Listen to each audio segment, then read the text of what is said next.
ہم دیکھتے ہیں کہ ہماری آنکھیں کتنی نازک ہیں، وہ جو پتلی ہے آنکھوں کے اندر کچھ چیز کو جانے نہیں دیتی، ایون کہ ہوا میں بھی اگر کوئی گرد ہوتا ہے تو ہماری آنکھیں ایک دم بند ہو جاتی ہیں، ہماری یہ پتلیاں بند ہو جاتی ہیں تاکہ آنکھوں کے اندر نہ جائے۔ اس لیے خدا کہتا ہے اس کلام کو آنکھ کی پتلی کی طرح لے لو تاکہ ہمارے اندر کوئی گندگی نہ جائے اور ہم سب محفوظ رہیں۔ اگر ہم زبور 107 اس کی 28 کو دیکھیں اور اس کی 41 کو، تو لکھا ہے تب وہ اپنی مصیبت میں خداوند سے فریاد کرتے ہیں اور وہ ان کو ان کے دکھوں سے رہائی بخشتا ہے، تو بھی وہ محتاجوں اور مصیبتوں سے ان کو نکال کر سرفراز کرتا ہے اور ان کے خاندانوں کو ریوڑوں کی طرح بڑھاتا ہے۔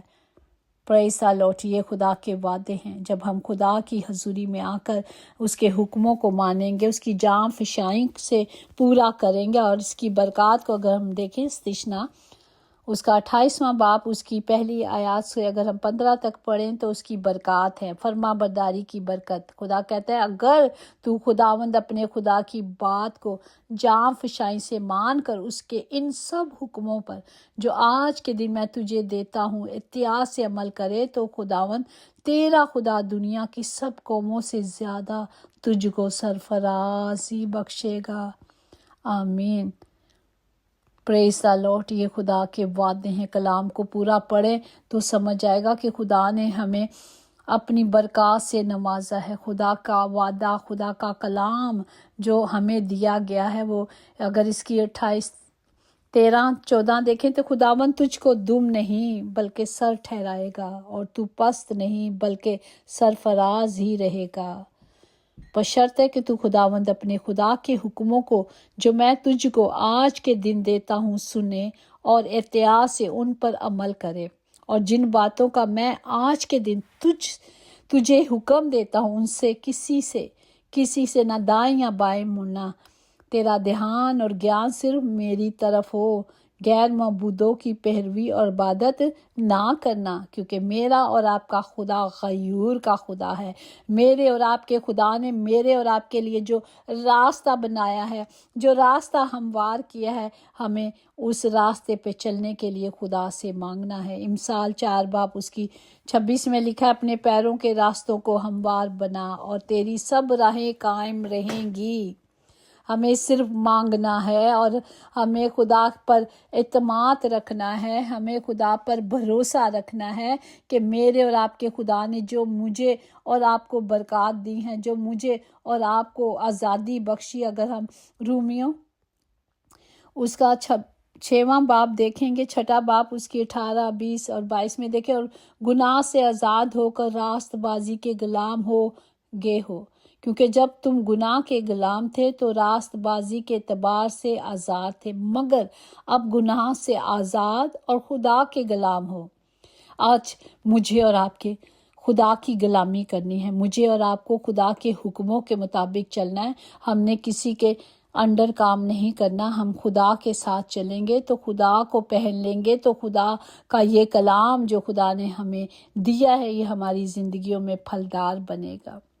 کلام کو پڑھیں، اور کلام کو جب ہم پڑھیں گے تو وہی ہمیں ہمیشہ کی زندگی بخشے گا، کیونکہ گناہ کی مزدوری کیا تھی؟ موت ہے، مگر خدا کی بخشش ہے ہمیشہ کی زندگی، جو آج کا زندہ کلام ہمیں سکھایا جا رہا ہے۔ ہمیں یہی بتایا جا رہا ہے کہ ہمیں صرف کلام پر توجہ کرنی ہے، کیونکہ ہم پہلے تاریخی میں تھے، اب ہم نور کے فرزند ہیں۔ پریز دی لارڈ۔ یسوع نے پھر ان سے مخاطب ہو کر کہا، دنیا کا نور میں ہوں، جو میری پیروی کرے گا وہ اندھیرے میں نہ چلے گا بلکہ زندگی کا نور پائے گا۔ تو ہمیں ابدی زندگی اور ہمیشہ کی زندگی پانے کے لیے صرف خدا کے جلال کے تخت کے نیچے آنا ہے، کیونکہ میرا اور آپ کا خدا جلال کا بادشاہ ہے، وہ بادشاہوں کا بادشاہ، خداوندوں کا خدا ہے۔ ہمیں صرف اس کی پیروی کرنا ہے۔ آج کا زندہ کلام ہمیں یہی سکھاتا ہے کہ جب ہم خدا میں چلیں گے، جب ہم خدا کی مرضی پہ چلیں گے، جب ہم خدا کو پہن لیں گے، جب ہم خدا کے کلام کو لے لیں گے، اس بڑے کفارے کو لے لیں گے جو خدا نے میرے اور آپ کے لیے فدیہ دیا ہے۔ پریز دی لارڈ۔ جو خدا سے ہوتا ہے وہ خدا کی باتیں سنتا ہے، تم اس لیے نہیں سنتے کہ خدا سے نہیں ہو۔ ہمیں جو خدا کا کلام سنایا گیا ہے، جب ہم اس میں کلام میں چلیں گے تو خدا ہم میں قائم رہے گا اور ہم خدا میں قائم رہیں گے۔ ہم خدا کی بھیڑیں ہیں جو اس کی آواز کو سنتی ہیں۔ آئے ہم سب کے لیے اس کلام کے سارے وعدوں عہدوں کو لے لیں جو آج خدا نے ہمیں ہمیشہ کی زندگی، میرا اور آپ کا خدا تو ہمیں ہمیشہ کی زندگی دینے کے لیے آئے ہیں، اور وہ سب سے یکساں محبت کرتے ہیں، اور جو محبت نہیں رکھتا وہ خدا کو نہیں جانتا، کیونکہ خدا محبت ہے۔ خدا باپ، اس محبت کو میں سب کے لیے مانگتی ہوں۔ تمام گھروں کے خطے بھرے رہیں باپ جی، کبھی بھی کوئی کمی کمزوری نہ ہو۔ یسوع نام سے باپ جی میں سب کے لیے اس محبت کے کلام کو مانگتی ہوں۔ یقیناً بھلائی اور رحمت عمر بھر ہم سب کے ساتھ ساتھ رہے گی، اور ہم ہمیشہ اپنے خداوند کے گھر میں سکونت کریں گے۔ آمین۔ God bless you all.